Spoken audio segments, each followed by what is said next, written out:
Está começando o NutraliCast, um podcast que conecta você à tecnologia, gestão e o futuro do agro no Brasil. E para abrir essa primeira temporada, trouxemos alguém que vive do agro na prática. Lidera uma indústria de nutrição animal, atua diretamente na produção pecuária e ainda dedica grande parte da sua vida no Ministério Pastoral. Hoje vamos conversar com Cássio Martins, fundador da Nutrali. Falaremos sobre negócio, pecuária, liderança, propósito e os desafios de construir um legado. Cássio, seja muito bem-vindo. Muito bem-vindo, Douglas. Obrigado. Hoje é um desafio. Confesso para você que estava até orando aqui antes de começar essa fala, pedindo para o senhor conduzir a gente nesse tempo. É uma iniciativa bacana. Parabéns por vocês terem nos desafiado a fazer isso e a nossa expectativa é de que a gente consiga comunicar algo precioso para aqueles que vão estar conosco hoje nesse bate-papo aqui. Que legal, muito bacana, fico feliz em estar compartilhando e vamos começar, Gostaria de conhecer um pouquinho mais. Cássio, quem era o Cássio antes da Nutrali? Essa é uma pergunta, no mínimo, intrigante, Porque, assim, eu sempre fui uma pessoa que desejou avançar, crescer na vida, Mas a pergunta Cássio antes da Nutrali, assim, ela vai me levar para alguns momentos que foram muito bons na minha vida, mas outros nem tanto, Eu nasci no interior de São Paulo, mas só nasci porque meu pai chegou aqui em 1974, junto com a minha mãe, recém-casados, eram pioneiros aqui em Sinop. E nesse tempo a gente viveu aqui momentos de muito desafio, Porque eu cresci aqui em Sinop, Me vi crescendo nas ruas aqui de empoeirada de Sinop, no meio da lama, na chuva, na poeira, na seca. E meu pai me levava para a fazenda, A gente tinha uma fazenda, meu pai é pecuarista aqui, eu sou da terceira geração de pecuaristas. Então meu pai, pecuária começou com meu avô na família, passou para meu pai, hoje nós estamos na terceira geração. E meu pai ficava na fazenda o tempo inteiro, E minha mãe, psicóloga, fundadora do Colégio CAD aqui em Sinop, Foi uma das primeiras psicólogas da cidade, talvez acho que os primeiros psicotécnicos que tenham sido feitos aqui, foi ela quem fez.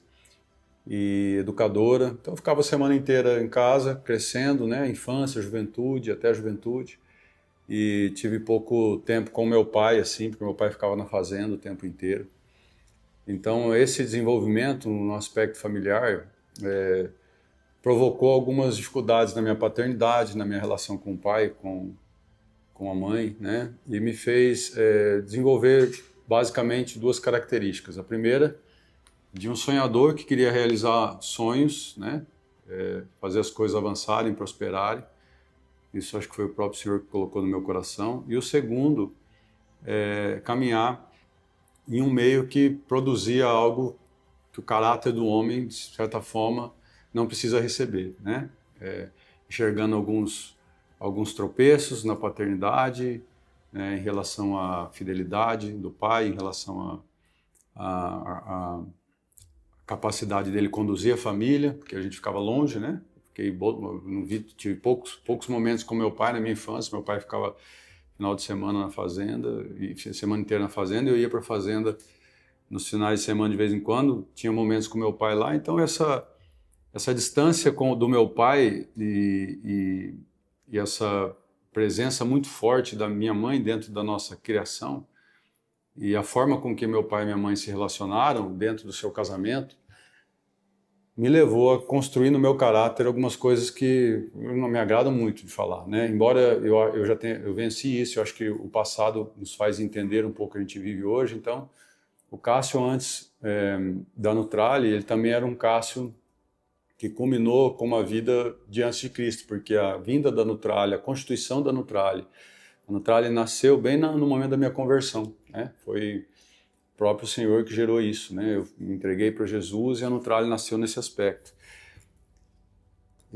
Então, assim, eu cresci no meio pecuário, então sempre amei esse meio, Então, no meio da peãozada, nos currais, meu pai me levava para a fazenda, isso ele fez muito bem, me ensinou a trabalhar, Me ensinou a respeitar as pessoas no campo, me ensinou a admirar as coisas do campo, me ensinou a, desde cedo, saber lidar com a pecuária de corte nos seus aspectos, né? Então, isso foi muito positivo na minha juventude, na minha infância e juventude, porque a gente, naquela época, com 12, 13 anos de idade, já estava no campo, né? Montando, trabalhando e tudo mais. E depois disso, eu então comecei a desenvolver um sonho, né? O Senhor colocou no meu coração o sonho de fazer faculdade fora, né? Então, eu sabia que eu precisava estudar. Naquela época aqui em Sinop não tinham faculdades, né? Aqui você estudava até o 3º ano, e se você quisesse estudar faculdade, você tinha que se virar e ir para fora. E aí eu lembro que como minha mãe era educadora, né? Sempre incentivando a gente a estudar, eu falei para a mãe, eu não quero parar por aqui não, eu quero avançar, né? Não quero parar no 3º ano, quero o que tinha em Sinop.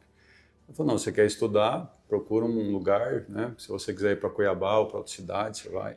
Eu convidei alguns amigos e nós montamos uma república em Cuiabá. E fomos para lá para fazer cursinho, 3º ano, terceirão.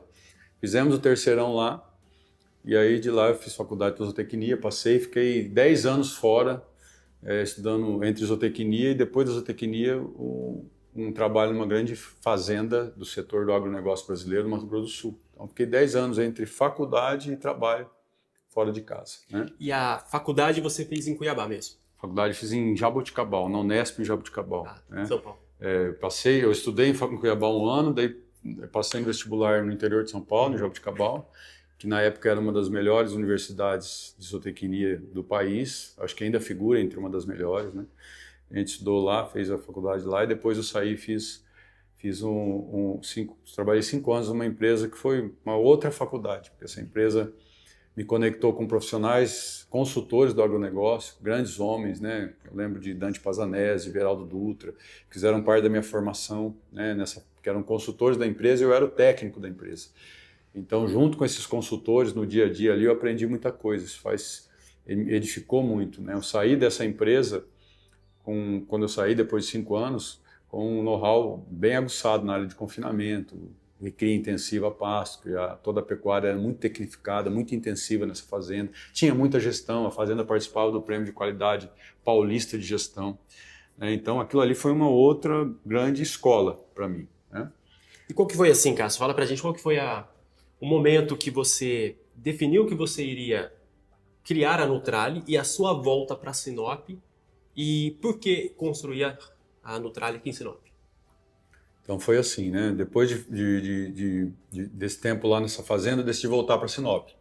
Voltar por quê? Porque meu pai, na época, estava numa pré-depressão e a fazenda estava indo de mal a pior, produtivamente, e eu decidi voltar para ajudar meu pai e montar uma empresa de consultoria na época. Né? Então voltei para Sinop para ajudar meu pai na fazenda e montar uma empresa de consultoria. Nesse tempo, eu comecei a trabalhar com consultoria e conheci um pessoal de uma rede frigorífica aqui de Sinop, né, no estado do Mato Grosso, frigoríficos no estado do Mato Grosso, que iam montar um confinamento aqui. E eles me contrataram para ser o gestor de confinamento. Então, abri mão das consultorias e comecei a ser o gestor, diretor de confinamento. Trabalhei para eles quase 5 anos também. Né? Então, nesse tempo, eu tive a oportunidade de trazer o confinamento, de participar de um grande projeto de confinamento aqui. E continuo a falar, né? Sempre trago a memória desse meu tempo antes Importante falar também que quando eu fui para Jaboticabal, eu casei lá, né? Eu conheci a Juliana lá, né? Nós nos conhecemos com a minha esposa, né? Nós nos conhecemos na faculdade, que ela é zootecnista também. E quando eu decidi voltar, que eu falei, eu preciso voltar para Sinop, eu falei para ela assim, ó, eu tô indo voltar, eu vou voltar para Sinop, eu preciso voltar para lá e se você quiser voltar comigo, a gente tem que casar e voltar, né? A gente só volta para lá casado, se não casar a gente não volta, né? E aí, em uma conversa de 30 minutos, a gente decidiu casar, né? E a gente casou lá no interior de São Paulo, avisamos os pais e tudo mais, recebemos a bênção dos pais dela e voltamos para cá casado. A minha mudança veio numa D20, eu tinha uma D20 que era uma C20, que eu transformei ela para D20, eu tinha uma Rottweiler, na carroceria da caminhonete estava a Rottweiler, meus livros, que é o que cabia lá, e nós voltamos com essa D20 lá de lá para cá, né? E aí quando nós chegamos aqui, A dificuldade financeira da minha família não nos permitia viver muitos luxos, né? Então aí eu me conectei com o pessoal que também fez parte da minha transição, vou falar disso, né? De lá de São Paulo, que eles vendiam touros para cá. Eu lembro que eu falei, eu tô indo para Sinop, você não quer que eu venda o touro de vocês lá, não? Né? Ah, vamos vender os touros na época, Agropecuária Jacarezinho na época.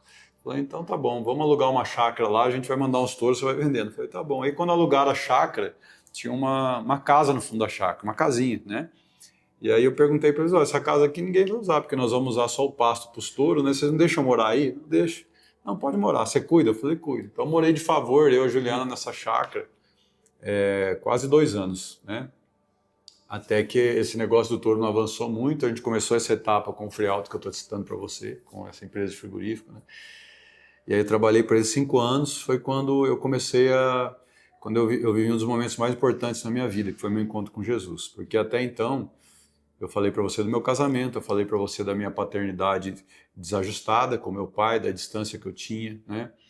E de algo que nasceu no meu coração, que não me orgulho de falar, que era, eu não tinha uma admiração pelo meu pai, né?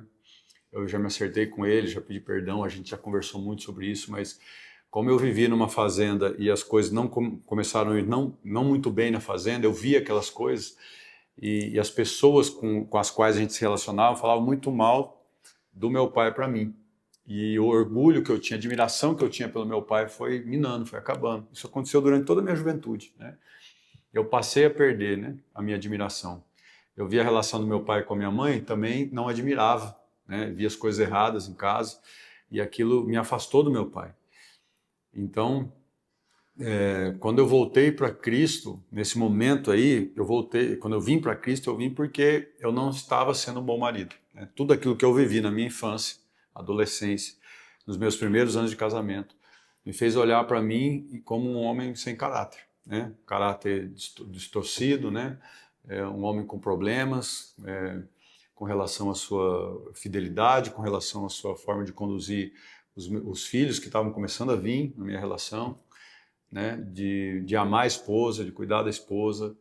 E eu e a minha esposa, a gente não tinha mais opções no sentido de a gente já tinha tentado algumas coisas conosco mesmo, né? A gente falou, algumas iniciativas, vamos fazer um curso, vamos priorizar o nosso casamento, mas as ações que a gente tinha tomado por vontade própria não estavam fluindo no casamento, né? E aí a gente decidiu vir para Cristo, né? Um amigo que eu tenho nos falou de Jesus no meio de uma fazenda, um dia, fazenda sempre, né? Em todos os aspectos, a fazenda faz parte da minha vida, fez parte da minha construção como profissional, fez parte da minha conversão, porque a primeira pessoa que falou de Jesus para mim falou dentro de uma fazenda, num confinamento, né? E hoje eu vou para fazendas e falo de Jesus, né? Carregando a marca da Nutrali, falando a parte técnica, mas eu nunca deixo de semear a palavra de Deus onde eu estou. Então, aí ele falou de Jesus e a gente decidiu entrar numa igreja. Quando a gente decidiu, o Senhor pegou a gente, né? Quem já viveu esse encontro poderoso com Cristo sabe do que a gente está falando. E desde então a nossa vida começou a ser transformada pelo poder de Deus. Então, você me perguntou só para contextualizar, porque é uma história complexa, né? Comprida. Não sei como é que você vai editar isso depois. Não, mas o legal mesmo, assim, desse bate-papo é a gente pegar realmente a essência. Sim. Eu acho que cada ser humano tem a sua essência, né? Sim. E só faz sentido se a gente realmente deixa transparecer mesmo, deixa vir, né? É isso que faz com que os podcasts avancem, que a gente tenha conexão, né? Legal. É muito prazeroso a gente ouvir histórias e em alguns momentos a gente se identificar. Poxa, eu passei por isso. Sim. Olha, eu tô passando por isso. Sim. Olha, eu tô ouvindo algo que se eu não tomar cuidado, talvez eu e minha família podemos passar. Então, essa troca é muito rica. Sim. E é muito gratificante também quando a gente bate um papo com a pessoa que também tá aberta, fala assim, não, peraí, deixa eu mostrar as minhas feridas que eu já cicatrizei. E né? eu tô indo devagar, viu, Douglas? Eu tô indo devagar, porque se eu for muito pesado aqui, acho que eu vou escandalizar a turma. Não, fica tranquilo que a gente separou esse podcast aqui com 3 horas e 20 de podcast, então vocês ficam tranquilos aí. Tô indo devagar. Mas aí, deixa eu só complementar uma coisa. Porque aí, né, nessa situação, quando eu estava trabalhando para essa empresa, e você falou, porque eu quero chegar nesse ponto de como surgiu a Nutralia, né, que é importante. Quando eu trabalhei 4, 5 anos, a gente teve esse encontro com Cristo, né, e aí eu na época, eu estava orando para o Senhor melhorar o meu relacionamento com com o meu patrão na empresa, na empresa que eu trabalhava, e aí, porque a gente não estava se dando bem e tudo mais, começo da caminhada com Cristo, né? Você começa a aprender a orar, você começa a aprender a desenvolver o primeiro passo de fé e tal. E aí eu tirei umas férias, fui para uma praia, né? A hora que eu voltei das férias, 30 dias de férias, eu Juliana, eu ganhei a minha demissão, fui demitido. Né? Fui demitido e aí eu comecei a questionar Deus, porque eu falei, Senhor, agora que eu me entrego para o Senhor, começa a minha vida, né? De fé, de oração, eu ganho as contas, né? E o meu emprego era muito importante para mim. Eu gostava muito da empresa que eu trabalhava, eu gostava muito das pessoas, eu gostava muito do projeto. Então, se dependesse de mim, eu nunca ia pedir demissão daquele lugar, né? Mas Deus era que estava me conduzindo para isso. Aí eu ganhei a demissão, né? Eu lembro que eu cheguei em casa, que a Juliana sempre foi muito impetuosa, né? Ela sempre foi... ela tem esse caráter, esse comportamento, essa aptidão de ser muito líder, né? Uma líder nata, uma pessoa que vai à frente e tal. E eu lembro que eu falei para ela assim, ó, eu preocupado com a reação dela, porque era a única fonte de renda que a gente tinha, né? A gente não tinha de onde tirar outro recurso e tal. Eu cheguei e falei, ó, eu só me deixa pensar para mim saber o que eu vou fazer da vida, né? Deixa eu respirar. E aí ela entendeu aquilo, né? Não me pressionou nada, né? O que eu vou fazer e tudo mais. E aí eu comecei a pensar no Trale. Né? Em 15 dias praticamente que eu fiquei em casa sem trabalho, fui para o escritório, eu comecei a escrever fórmulas de ração que eu sabia fazer muito bem. E o Senhor tinha colocado no meu coração, há uns anos antes, um sonho de implementar uma indústria de sal mineral e ração no norte do Mato Grosso. Fiz um MBA quando eu saí da faculdade na FGV em Ribeirão Preto. E esse MBA tinha que fazer um TCC. E o meu TCC foi uma indústria. Não tinha um nome no Trale, mas era uma indústria de ração. Né? E aí aí o Espírito Santo me trouxe à mente. Né? Sem saber ainda o que era Espírito Santo, a relação com Deus. Por isso que eu falo que quando você tem um encontro com Cristo e a sua natureza começa a ser transformada, mesmo sem você ter o discernimento exato do que está acontecendo, com fé e confiando na soberania do Senhor, o próprio Deus vai te conduzindo. Né? E aí ele me trouxe a memória e falei, é isso, cara, eu vou abrir empresa. Eu estava passando nessa rua aqui na frente, vi esse barracão onde ele está hoje aqui, tinha um barracão só aqui, não tinha os outros, né? Eu falei, vi uma placa de alugas e a gente entrou para dentro, alugou. Com um acerto trabalhista meu na época, eu comprei as primeiras matérias-primas, né? E comecei a emprestei meu misturador do meu ex-patrão, Valdemar Belincanta, né? Ele chegou e falou assim, ó, eu te empresto o misturador se você começar. Eu falei, então tá bom, tá para cá, né? Peguei o misturador emprestado e a gente começou a Nutralis, foi em junho de 2010, né? Junho de 2010. Então, aí agora eu respondi sua pergunta. Agora que legal, né? Como que as peças vão se encaixando, né? Você saiu da faculdade, fez um MBA, o TCC já estava guardadinho ali, aí no momento certo o Espírito Santo vem e fala assim, opa, peraí, agora é a hora, resgata ali. Aí talvez você estava caminhando aqui, aí o Espírito Santo, vira nessa rua aqui, aí você vira, aí mostra um barracão. Então são as peças do quebra-cabeça que vai se encaixando, né? Isso é muito legal, né? E fala assim, eu acho que é uma coisa muito importante, a gente não pode deixar passar, né? Porque você falou assim, que teve seu encontro, né, com Deus. Alguém veio dentro de uma fazenda e falou de Deus ali pela primeira vez, assim, falou de uma maneira que fez com que tocassem vocês fossem com a igreja. Como que foi essa virada de chave, assim, para vocês? Eu e a minha esposa, nós estávamos passando por um problema de sério no casamento. Então a gente não conseguia se acertar mais, né? E aí nós olhamos um para o outro e falamos assim, a última chance que a gente dá para nós, vamos tentar com Jesus, né? Um amigo falou e nesse dia a gente decidiu ir para a igreja, né? Eu lembro que a gente chegou, a primeira tentativa nossa, a gente foi para uma igreja num endereço que não era aquele que eu tinha falado, a gente chegou atrasado para o culto também, não sabia o horário certo do culto. Aí na segunda tentativa a gente acertou o endereço, né? E o horário. E foi o encontro com o Espírito, Deus é intencional nessas conexões, né? Porque a Bíblia fala que nós fomos gerados nele antes da fundação do mundo. Nosso pai e mãe biológico, eles são o caminho pelo qual Deus estabeleceu para que nós fôssemos gerados, né? Mas o nosso espírito foi gerado antes desse encontro entre pai e mães. Então, essa consciência que a gente tem que Deus que nos gerou e que nos estabeleceu nele, nos faz entender essas coisas, porque assim, aquele dia que eu decidi entrar naquela igreja, a palavra que foi ministrada foi para mim, né? Foi uma palavra que foi dirigida para um homem que estava vivendo uma vida em pecado, que estava desgostoso ou desacreditado dos seus sonhos, que um dia o próprio Deus colocou no meu coração, mas eu já não acreditava nos meus sonhos, não acreditava na possibilidade de ser um empresário, de ser um profissional, de ser um bom pai, de ser um bom marido, né? Então aquela palavra me fez trazer de novo esperança em relação àquilo que eu poderia viver, né? E me fez ter coragem para começar a renunciar tudo aquilo que eu antes disso tinha vivido e que a partir de agora, né, de uma nova forma com Jesus, eu poderia reconstruir tanto o meu casamento quanto realizar o meu sonho de ser empresário, né, e recomeçar. Então esse encontro, e eu sempre fui muito intenso nas coisas com o Senhor, sabe? Porque eu acho que aí está um ponto crucial na vida de todo homem de Deus. Porque muitas pessoas, elas entram em Cristo, mas sabe quando você vai ter um rio ou uma lagoa e você vai pôr no pé e você vai pôr no pezinho assim, né? Vendo se a água está fria, está quente, aí você vai e põe até a canela, depois você vai até o joelho, né?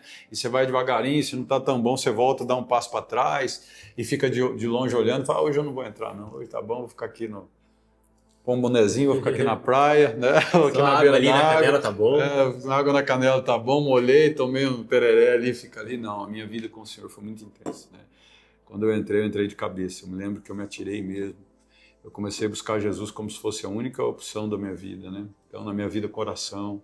Embora eu não soubesse orar direito, eu olhava o pessoal orando, porque a minha vida de oração era deitar antes de dormir, de barriga para baixo assim, ou barriga para cima, né, orava o Pai Nosso, uma Ave Maria ali, prontos e tchau, né? Então eu queria conhecer Jesus, eu queria ser formado por Ele, ter um caráter transformado, porque eu sabia que o que eu estava fazendo para mim não era bom, nem para mim nem para minha casa, né? E aí eu fui intenso nas orações, intenso na vida da igreja. O pastor perguntava, precisamos de ajuda aqui, eu estava lá, né, para ajudar. E aí isso foi um processo de evolução, né? E hoje eu sou pastor, eu e o Juliano somos pastores, a gente conduz uma comunidade de fé. E de lá para cá, eu falo com alguns amigos, falo assim, a Bíblia, a palavra de Deus, ela é espírito, né? Então, como ela é espírito, ela depende de uma dimensão de envolvimento sua com o Senhor. Então, a partir do momento que você entende que ela vai te trazer para um nível de comprometimento tão grande, né, que não tem como mais caminhar sem ser formado por isso e fazer parte disso, você não diminui sua intensidade no Senhor. E a minha vida foi assim, né? Eu fui descobrindo Deus nas Escrituras, na Palavra, isso foi me trazendo cada dia mais para dentro dele, e esse processo nunca acaba, né? Até como a própria palavra fala, nós caminhamos no Senhor até a medida da estatura de varão perfeito, né? Nós vamos caminhar nesse sentido até que ele venha. Então é isso. Que bênção demais ouvir toda essa história, né? Que enriquecedor é a gente ouvir e conhecer um pouquinho mais, né? Então, eu gostaria de voltar a isso, só que vamos só avançar para depois eu fazer e conseguir voltar aqui exatamente nesse ponto importante que você acabou de compartilhar com a gente. Ó. Então a gente falou um pouquinho do como que surgiu a Nutrali, como foi o crescimento, como que foi essa sua... o conhecer Jesus, né? O aceitar Jesus, né? Até chegar nessa parte ministerial, né? A Nutrali foi criada, o início ali nas dificuldades, nas lutas, começou a avançar, começou caminhar para isso. Mas eu gostaria de voltar só um pouquinho, que você falou quando você voltou para Sinop, seu pai não estava no momento legal com a fazenda, né? Ele já trabalhava com confinamento? E qual foi o momento que o confinamento, você criou o seu confinamento, você iniciou, deu um pontapé? Durante a minha meu período de universidade, eu conheci uns professores, um deles era o professora Thelma Berchieri, né?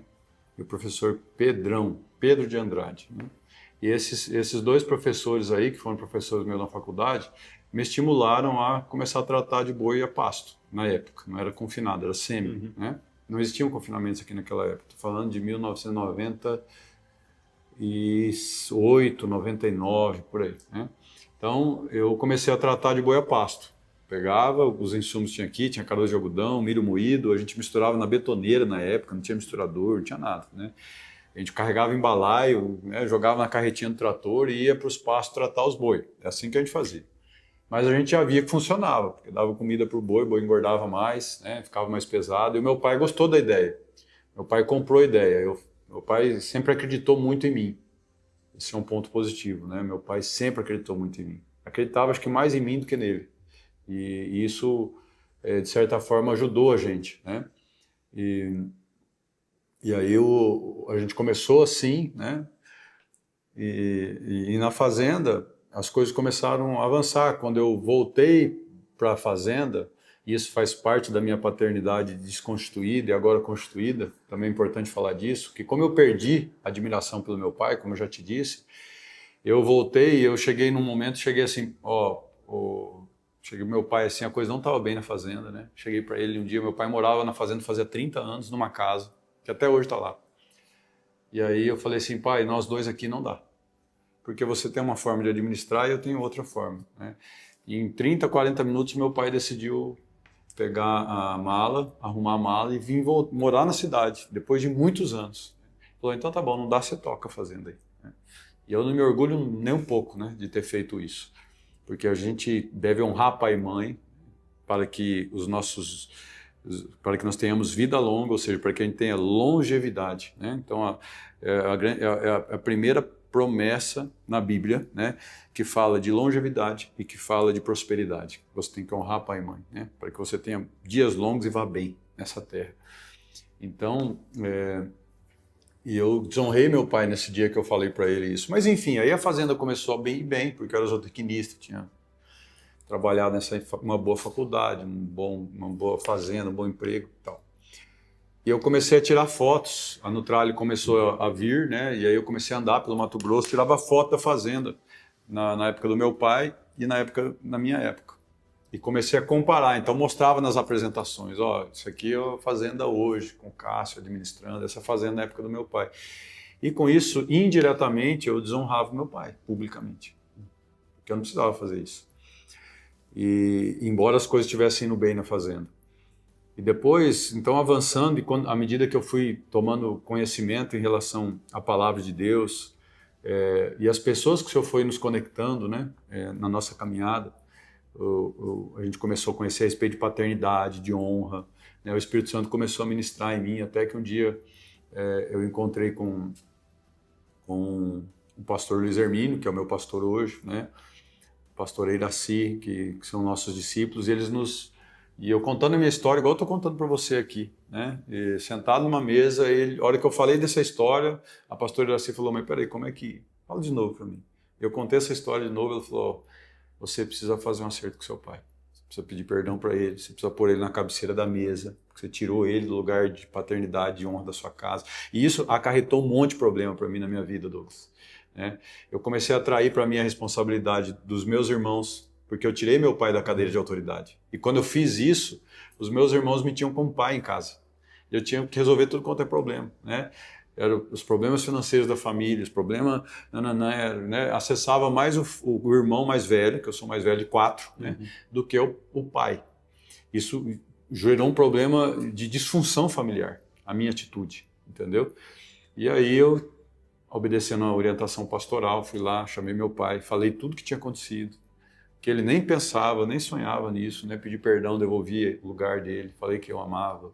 E hoje eu honro ele publicamente em todas as oportunidades. Esses dias nós tivemos uma festa na fazenda, tinha 200 pessoas lá, no dia 1º de maio, né? Dia da família que a gente faz, com a comunidade fé. E aí eu chamei meu pai, honrei ele, né? Falei mais uma vez, né? Pedi perdão. Então, isso, só para te trazer, né? Depois que isso aconteceu, né? E eu acredito que eu entendo que nós somos integrais em Deus. É importante a gente entender isso, porque o próprio Deus ele vai permitindo que a gente ganhe medidas de luz para acertar ou reorganizar o caminho errado que nós traçamos durante a nossa vida. Então, à medida que você vai avançando em Deus, Deus vai te mostrando. Porque se Ele te mostrar de uma vez só, você não suporta.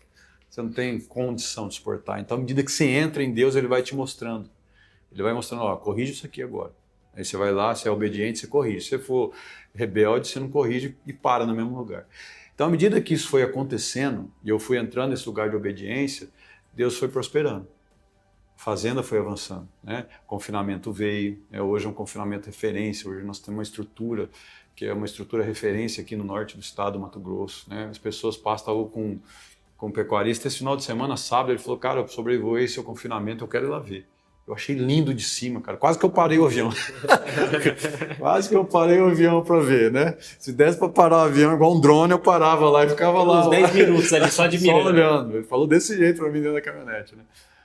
Então, mas isso está relacionado que essa convicção que eu tenho de que eu sou um homem integral, né? Que Deus me gerou no espírito primeiro, me deu uma alma, eu tenho um corpo, e que as minhas medidas de obediência vão me fazendo avançar, não só em Deus, mas nas coisas dessa terra, né? Então, o confinamento hoje, ele é um confinamento referência, né? A fazenda está bem estruturada, porque eu acredito que é o próprio Deus olhando para o meu coração, né? Eu acho que ainda tem algumas coisas para acontecer. Eu sempre oro para o Senhor, Salmo 139, falo, Senhor, se há algo em mim que não te agrada, né, me mostre, para que eu possa tirar diante de mim, né? Como se fosse uma cinza que você tira. Então, acho que é isso. Que legal, Cássio. Agora sim, e como que é para o Cássio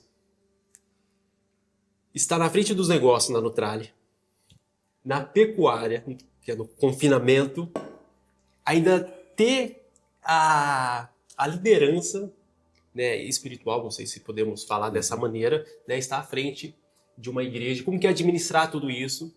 E eu gostaria que você falasse um pouquinho, essas três frentes, né? Essa eu vou responder. Tem tempo para respirar um pouquinho? Como que é? Acho que essa eu vou responder mais breve, porque a história é longa, mas isso para mim como eu tenho essa convicção de que eu sou uma pessoa só, eu não separo as coisas. Isso é importante para qualquer pessoa que vive o evangelho, né? Porque durante muito tempo se ensinou coisas erradas, uma dicotomia onde o santo que você vive no final de semana no culto ou na missa no domingo se separa do profano. Então o mundo é profano, né? E o santo ou sagrado é a sua vida no culto ou na igreja, né? Então você separa as coisas. Então você vai para o culto ou para a igreja no final de semana e você lá vai ora, você tem seu teu momento lá de cultuar a Deus e tudo bem, naquele momento você é uma pessoa. E aí quando você vem na segunda-feira começa a labuta, o trabalho não é de Deus, a família não é de Deus, as viagens não são de Deus, a sabedoria que você precisa não é de Deus, a forma de administrar não é de Deus, você separa. Esse só vive o Deus que você serve nos finais de semana. Eu nunca acreditei nisso, né? Eu acreditei, a partir do momento que eu tive entendimento que eu sou uma pessoa só integral, eu sou integral no trabalho, sou integral nos cultos, né? Então, se eu vim hoje de manhã aqui, eu tinha que entregar uma palavra, para você ter uma ideia, eu tinha que entregar uma mensagem para uma pessoa. O Espírito Santo começou a me conduzir, falou assim, ó, você tem que falar com essa pessoa. E eu comecei a orar e falei, Senhor, se for da sua vontade que eu fale com ela, quando eu entrar na Nutrali, essa pessoa vai me procurar. Ou ela vai na minha sala, ou eu vou ter um encontro com ela. Se ela não passar por mim hoje aqui, eu não vou falar, né? E aí, quando eu pus o pé na porta, a primeira pessoa era a pessoa com quem eu tinha que falar. Você estava lá, você viu, eu chamando a pessoa, né? Então, eu falei, então vem cá que eu preciso entregar algo da parte de Deus para você. E assim a gente vive. Então, o que eu vivo, o que eu prego, o que eu vivo na empresa durante a semana, eu levo para o altar no domingo. O que eu prego no domingo, eu vivo durante a semana, né? Essa integração ou integralidade do ser que faz a gente viver com essência o que Deus nos propõe, né? Isso é fundamental para esses dias, eu acho que para aqueles que caminham com o Senhor, reaprender isso. E aí você vai pedir para o Espírito Santo sabedoria para você contratar pessoas, né? Porque nem todas as pessoas são pessoas de propósito para a sua vida. Vai pedir sabedoria para administrar os recursos, fazer os investimentos. Você vai pedir sabedoria para decidir sobre as coisas do reino, vamos falar da igreja agora, né? Como igreja, decidir sobre as coisas do reino, porque se eu estou falando de uma dupla jornada, né? Porque é uma dupla jornada, você tem a missão de conduzir a empresa, de conduzir o corpo de Cristo, a comunidade de fé. A gente, da mesma forma, acredita que aquilo que a gente vive aqui, hoje, tem alguma direção, algum fim para as pessoas que a gente está conduzindo na comunidade de fé, né? Daqui a pouco, 10h30, eu tenho que receber um irmão da igreja. Eu não preciso ir lá na igreja, vou receber ele aqui. O meu escritório é um gabinete, né? O meu escritório aqui na Nutralha é um gabinete, né? Então eu vou receber ele vai vir aqui, a gente vai conversar. E quando eu vou para a fazenda, alguma fazenda, né? Se a pessoa já conhece a minha essência, ela pede para orar. Às vezes, se ela não conhece, eu tenho que dar um intrometido, né? Pedir para fazer uma oração na hora que eu estou conversando, se eu vejo que é do Senhor, né?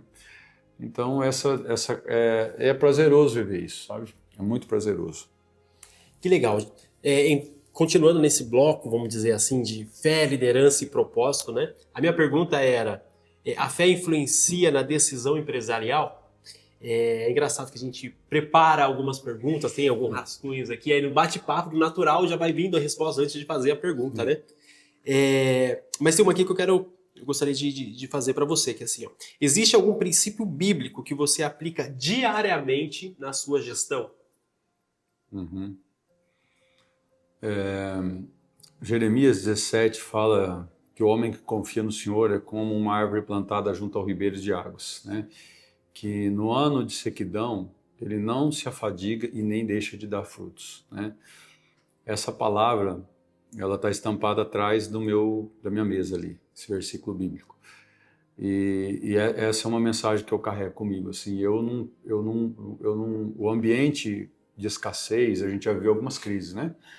Algumas delas na região, algumas delas a própria empresa viveu e não estava relacionado com a região. Em momento algum eu deixei de acreditar.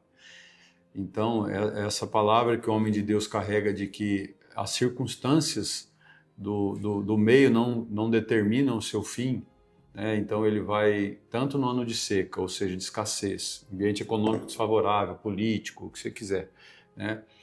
Esteja ofendendo a sua fé ou intimidando suas decisões, isso não pode, para um homem que caminha com o Senhor, isso não pode determinar o seu fim, o seu destino, né? Então, se tiver a oportunidade de avanço, vai avançar mesmo no ano de crise, né?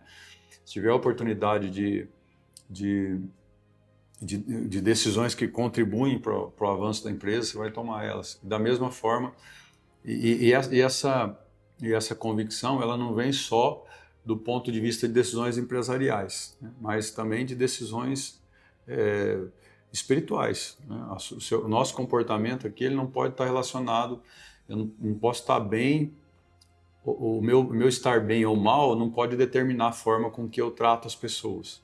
Então, de repente, eu não estou bem, eu não estou num dia legal. E entra uma pessoa na minha mesa que quer conversar comigo, precisa de uma palavra de esperança, está com problema no casamento.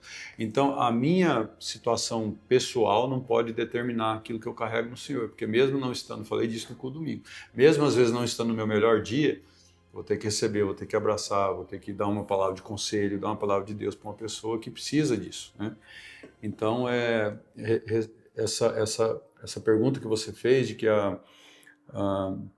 as nossas decisões da Nutralha, elas têm uma conexão de fé. Sim, elas têm uma conexão de fé, né? A gente vive aqui. Eu nem vou falar muito sobre isso, porque tem algumas coisas que é melhor deixar para o segundo episódio, né? Em passos de fé que a gente toma, é uma dimensão grande em relação às lutas espirituais. Eu acredito muito que a gente enfrenta algumas barreiras nesse mundo que são barreiras espirituais, e quando a Bíblia fala que as nossas lutas, né, elas não são contra carne e sangue, né, mas são contra principados, potestades. E quando a gente lutas espirituais, a gente tem que ter discernimento espiritual e usar as armas certas. E qual que é a arma? É oração, é jejum, né, é a leitura da palavra. Então essas são armas que a gente usa no dia a dia nosso aqui. Toda reunião, vocês estão aqui, toda reunião de time comercial, a gente começa a ter uma oração, né? A gente já fez casamento aqui dentro, né? Aqui toda segunda-feira tem um cultinho antes de começar a produção ali. Então, a empresa e a igreja parece que é uma coisa só. Outro dia entrou um amigo aqui, de longa data, que mora em Portugal, ele falou assim, mas parece que eu estou numa igreja. Aqui dentro. Então, é uma graça. Essa era a intenção, né? Essa era a intenção. Bem... Que legal. Pastor Josué Gonçalves, ele tem uma frase que é muito forte, que diz o seguinte: nenhum sucesso justifica o fracasso de uma família. Sim. O que significa sucesso para você? Sucesso para mim significa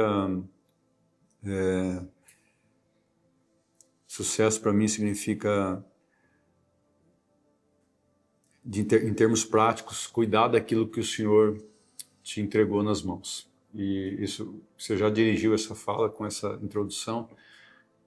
A Bíblia nos ensina que a primeira, em ordem de prioridade, a primeira prioridade nossa é com Deus. Então, acho que sucesso parte daquele que entendeu quem é em Deus, né? E do nível de prioridade que Deus tem na sua vida, que Jesus tem, que é o primeiro. Ele é o primeiro. E a partir disso, as coisas vão se ordenando na nossa vida. Porque o insucesso, é mais fácil falar de sucesso quando você sabe o que é insucesso. O insucesso é uma desordem. O insucesso é uma desordem no ponto de vista de prioridades. Você começa a priorizar coisas que não são prioridades. Você prioriza mais o trabalho que a família. Você prioriza mais as reuniões sociais com amigos do que o seu tempo com a sua mulher e com seus filhos. Você prioriza mais a igreja do que a sua família. É um insucesso, né? Então, o que é o sucesso? É a inversão disso. É você priorizar mais o que Deus já ensinou, né? Que é Ele. E quando você está bem relacionado com Ele, esse relacionamento vertical, né? Você começa a se relacionar bem consigo mesmo. Por isso que a Bíblia fala, amai a Deus sobre todas as coisas, amai o próximo como a si mesmo. Então, se você ama o Senhor, você está bem. Se você está bem contigo, e se você está bem contigo, você começa a estar bem com as pessoas do seu lado. Então, você vai priorizar a sua família, sua vida com seus filhos, né? Essa frase, se ela foi do pastor Josué, é uma grande sabedoria, né? Porque ela, de fato, te fala de um nível de prioridade, ou seja, não adianta nada você ser um empresário bem-sucedido financeiramente, com uma expressão, com exposição midiática, o que quer que seja, se você está na sua casa com um problema com família e com filhos. Então, acho que o sucesso é isso. Perfeito. Qual o legado que você deseja deixar para a sua família e seus colaboradores e para o agro? As minhas orações, elas partem do ponto de vista de que o nosso Deus, ele olha para uma descendência, ele não olha, quando ele olha para o Cássio, ele não olha só para o Cássio empresário, mas olha para os filhos, olha para a comunidade de fé. Então, o meu legado, se eu quiser pensando em legado, produzir no coração dos meus filhos e dos filhos espirituais também, que é os que estão na igreja, dos filhos biológicos, né? Que nós estamos só começando algo e que o sonho do nosso coração é que isso continue, né? Então a comunidade de fé está começando, mas existem vários filhos espirituais, isso não vai parar em mim, que isso seja um rio, que isso flua, né? E o legado que eu pretendo deixar é essa convicção, que são filhos de Deus, que estão plantados nessa terra por um propósito, e que esse propósito vão fazer eles viver a vida de Deus nessa terra, né? O propósito, a convicção do propósito vai fazer você viver a vida de Deus na terra, né? Tem uma frase famosa aí, né, que os processos, né, te fazem alcançar o propósito, né? Se você não passar pelos processos, você não vai alcançar o propósito. Mas se você não tiver a convicção de propósito, você não vive os processos. Então, a hora que você ganha essa convicção de que, eu sou um filho e eu tenho que me envolver com as coisas do Senhor, falando de igreja, eu estou envolvido com isso, não tem outro caminho e eu vou continuar, né? Nós vamos continuar. Então, o meu legado é passar essa percepção, sabe? Para aqueles que estão caminhando conosco na comunidade de fé, aqui no Mevan Sinop, e com os meus filhos, aqui na Neutral é a mesma coisa. Acho que é isso. Perfeito. Senhoras e senhores, estamos chegando no fim, mas não terminamos ainda. A gente tem um quadro aqui, Cássio, e esse quadro é o seguinte, ele chama-se ping-pong. Eu vou fazer pequenas perguntas e você responde pra gente em uma palavra ou uma pequena frase, tá bom? Não sou muito Fechou? bom para isso, não. Tá mas preparado? Vamos lá, bora. Um valor que não se que nunca negocia. Honestidade. Um hábito que mudou sua vida. Oração. Melhor conselho que você já recebeu. Melhor conselho que eu já recebi. Seja íntegro. Um erro que te ensinou muito. Um erro que me ensinou muito. Desonestidade. Um livro que recomenda. A Quarta Dimensão, de Yong-Shu. Um líder que te inspira. Luiz Hermínio, apóstolo. O futuro da pecuária em uma única palavra. Intensificação e tecnificação. O futuro da Nutrali em uma única palavra. Tornar a pecuária lucrativa. O que você gostaria que falasse sobre você daqui a 30 anos? Que eu fui um homem de Deus. Acho que é isso. Senhoras e senhores, que prazer receber o Cássio aqui nesse bate-papo. Espero que vocês aproveitem muito aí. Cássio, meu irmão, muito obrigado. Obrigado, eu. Deus abençoe. Até a próxima. E até a próxima.